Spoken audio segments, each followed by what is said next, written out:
In the midst of a day filled with tragedy for young children in our community, this little boy clings to hope for a better life in his future.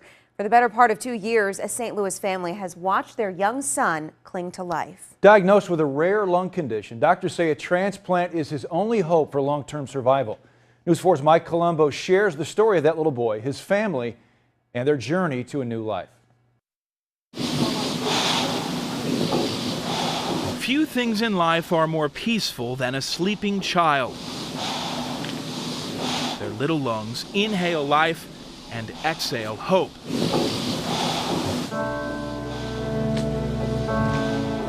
The hope for 19-month-old Elias Kosedner is to one day trade these short, shallow puffs for deep, distinguished gulps of air. He's struggled to take a breath every day of his life. Once he gets new, healthy lungs, he's going to take that first breath that's going to, his eyes are going to open up like, oh, this is what it's supposed to be like. This is how I'm supposed to be able to sit there and breathe. That dream brought the Kosedners to St. Louis Children's Hospital. Hi, buddy. Alrighty, what's going on, huh? He's a very unique patient. Get it away. Tell him, say no. He has developed a problem where the blood flows through his lungs abnormally and does not pick up oxygen the way yours or mine would pick up oxygen. The blood flows through his lungs but stays blue essentially. And when you look at him, he's very blue.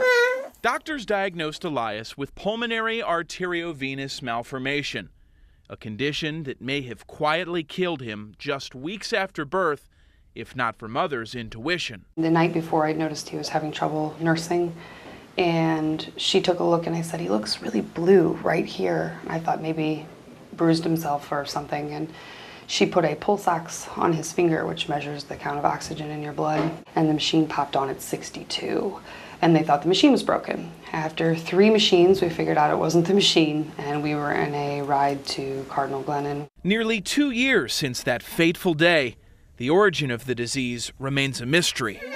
We've done every DNA test, we've done every biopsy and blood test that medical science currently has, and they still don't have answers. He's having difficulty growing and developing, and lung transplant is really the only alternative for him, unfortunately.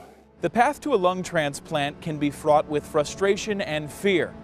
It also comes with a harsh realization. For Elias to live, another child must die.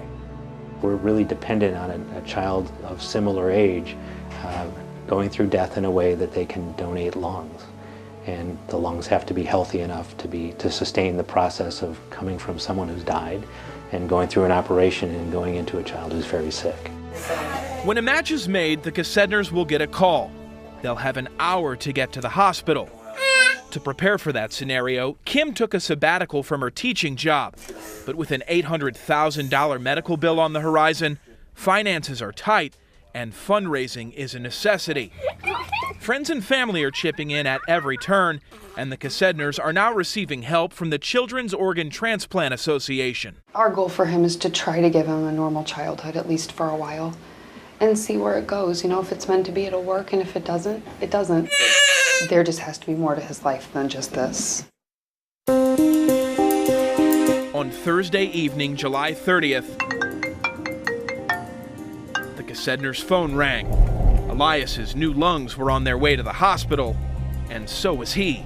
There's a frantic feeling, excitement, and you want to run around and make sure, oh, we need to get this, we need to do this, even though we've been preparing for months. The only feeling you can compare it to is when you got the phone call that my wife was in labor, we were going to have a baby. After months of racing against time to make it to this day, the Kosedners raced to the hospital.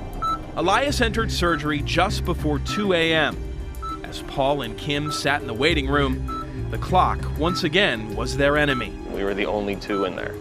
And so you got a lot of time with your thoughts and to contemplate different scenarios. Meanwhile, in the operating room, a successful transplant was the only scenario doctors had in mind. When the 10-hour procedure was finished, it didn't take long for everyone to see this brave little boy in a whole new light. When we first saw him, the first thing we looked at was the bottoms of his feet, and they were bright pink. And it was, you knew immediately the reaction from both me and my wife and the doctors too. Look at how pink he is. Everyone says that. Joy tempered with sorrow. For this to happen, some other family had to lose their child. Someone out there had the worst day of their life, so we could potentially have the best day of ours. Can you say hi to Daddy? A selfless act and gracious gift in the face of tragedy. There's thousands and thousands of people out there that would not be here without those gifts. And hopefully there'll be more and more, and as medicine improves, there'll be more and more success stories like this. Look at that. Breathing with new lungs and those pink lips. These days, Elias and his family are inhaling life and exhaling hope in ways they never have. A period of peace that, for all involved, is a breath of fresh air. Good job. Very good. I'm Mike Colombo, News 4.